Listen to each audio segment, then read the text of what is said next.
Exodus chapter 33, there are so many things in this chapter that stick out to me, but the thing that I want to focus in on is actually early on in the chapter. It's verses 1, 2, and 3, and it says things like, hey, go up to the land that I swore to give. God's reminding them, like, I've already made this promise to give you this land. And he said, I told them, I will give this land to your descendants. When you jump down to verse 3, go up to this land that flows with milk and honey. If you are following along and paying attention to the story of the Israelites, chapter 33 comes immediately after chapter 32, right? That's how it works. And in chapter 32 is when the Israelites fill in their impatience with the golden calf. They create their own gods. They create these things to give their affection, attention, and adoration to. And in the midst of their disobedience, in the height of their own selfishness, their own ambition, their just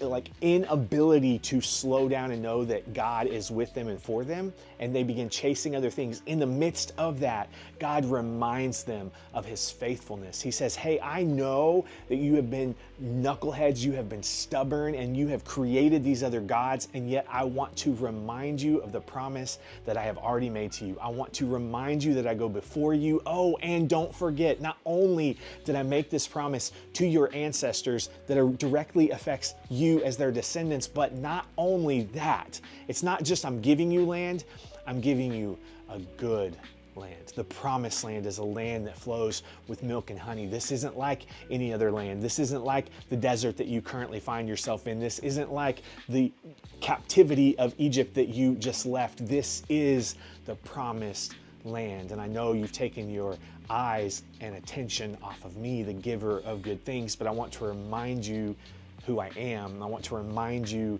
of my faithfulness, of my goodness. And he gives them this invitation to come back. He gives them this invitation and he reminds them like, hey, even though you've made decisions to turn your back on me, I'm right here offering the same thing I have always offered. And how do we live in light of that truth?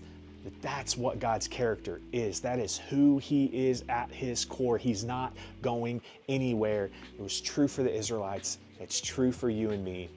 Do something to make today count.